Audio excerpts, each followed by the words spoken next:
PMS dan menstruasi merupakan hal normal yang terjadi pada wanita. Apa sih PMS dan menstruasi itu? Mari kita bahas satu persatu. Sebelum kita membahas lebih lanjut terkait PMS dan menstruasi, mari kita bahas terlebih dahulu organ apa saja yang terdapat pada reproduksi wanita.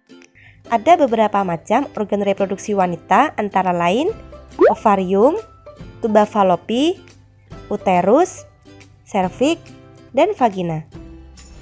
Premenstrual syndrome atau yang biasa disebut PMS merupakan kumpulan gejala fisik, psikologis, dan perubahan perilaku yang terjadi beberapa hari sebelum perdarahan menstruasi dan menghilang beberapa hari selama perdarahan menstruasi.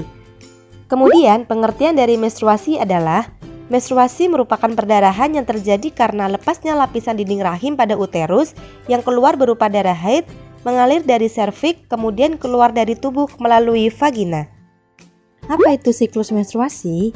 Siklus menstruasi merupakan periode menstruasi wanita yang dipengaruhi oleh hormon estrogen dan progesteron. Siklus menstruasi dihitung dari hari pertama, periode pertama menstruasi atau haid, sampai hari pertama periode berikutnya. Terhitung kurang lebih 28 hari panjang siklus, rata-rata pada remaja 21 sampai 45 hari. Tanda dan gejala PMS dibagi menjadi dua, yaitu gejala fisik dan gejala psikologis. Untuk gejala fisik PMS antara lain nyeri payudara, ruam kulit, sakit kepala, sakit punggung, nyeri perut, dan gangguan gastrointestinal. Kemudian untuk gejala psikologis PMS yaitu depresi atau perubahan suasana hati, mudah marah, kecemasan, kurang konsentrasi, gangguan tidur, menangis, dan keinginan makan meningkat. Faktor risiko pemicu keparahan PMS antara lain 1. Sebanyak 80,2% karena gaya hidup tidak sehat seperti merokok, kurang latihan fisik, kebiasaan mengkonsumsi kopi, alkohol, banyak konsumsi kuning telur, makanan yang digoreng, minuman mengandung gula, makanan cepat saji, kurang konsumsi buah, dan kualitas tidur yang buruk. 2. Peningkatan body mass index atau yang disebut BMI. 3. Pengalaman PMS berkaitan dengan riwayat keluarga. 4. Riwayat pengobatan PMS sebelumnya. 5. Dysmenorrhea. 6. Siklus menstruasi teratur. 7. Riwayat keluarga dengan dislipidemia. 8. Riwayat sakit psikiatri. Dan 9. Lingkungan perkotaan. Perawatan mandiri PMS. Perawatan mandiri yang dapat dilakukan untuk menurunkan gejala PMS adalah 1. Diet nutrisi. Diet nutrisi bagi wanita dengan PMS antara lain diet tinggi karbohidrat kompleks, diet tinggi kalsium, mengurangi asupan lemak, mengurangi konsumsi makanan atau minuman tinggi gula, mengurangi asupan garam, serta mengurangi konsumsi kafein dan alkohol. 2. Latihan fisik. Latihan fisik secara teratur dapat menurunkan gejala PMS. Macam-macam latihan fisik yang dapat membantu menurunkan gejala PMS antara lain jalan cepat, berlari, bersepeda, dan berenang. Latihan fisik dilakukan secara teratur tidak hanya saat PMS, tetapi setiap hari dengan durasi 30 menit per hari. Yang ketiga, coping stres dan marah. Menurunkan gejala stres dapat dilakukan dengan cara latihan nafas dalam, relaksasi progresif, meditasi, dan yoga. Terapi dan teknik relaksasi progresif yang dilakukan selama 30 menit setiap hari dapat membantu menurunkan gejala PMS.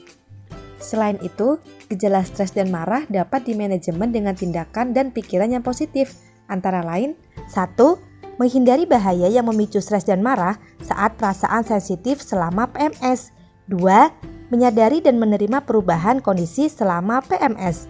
3. Menyesuaikan energi dalam aktivitas sehari-hari selama PMS. Artinya, menyesuaikan perilaku yang menghemat energi selama PMS. 4. Merawat diri sendiri selama PMS dengan melakukan kegiatan-kegiatan yang membuat rasa nyaman dan santai. 5. Berkomunikasi dengan cara mencari dukungan atau sharing kepada orang lain tentang kondisi dan perasaan yang dialami selama PMS. Yang terakhir, monitor dan pelaporan gejala. Monitor dan melaporkan gejala PMS yang dialami penderita dapat membantu petugas kesehatan dalam mendiagnosis PMS. Monitor dilakukan oleh penderita sendiri menggunakan kalender PMS. Salah satunya yaitu Calendar of Premenstrual Syndrome. Tujuan monitoring gejala PMS adalah 1. Membantu remaja untuk mengetahui gejala PMS apa saja yang dialami. 2. Membantu remaja untuk mengetahui waktu siklus menstruasinya dan berapa lama perdarahannya. 3. Memudahkan remaja untuk konsultasi atau memeriksakan gejala PMS jika gejala sangat mengganggu aktivitas sehari-hari kepada petugas kesehatan. Cara pengisian kalender monitoring gejala PMS dan menstruasi adalah 1.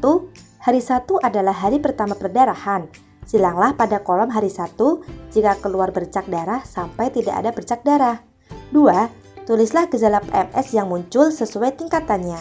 Tingkatannya ada 4, yaitu skor 0 yang artinya tidak muncul gejala, skor 1 artinya gejala ringan tetapi tidak mengganggu kegiatan, skor 2 artinya gejala sedang dan mengganggu kegiatan, dan terakhir skor 3 artinya gejala parah tak tertahankan dan sangat mengganggu kegiatan.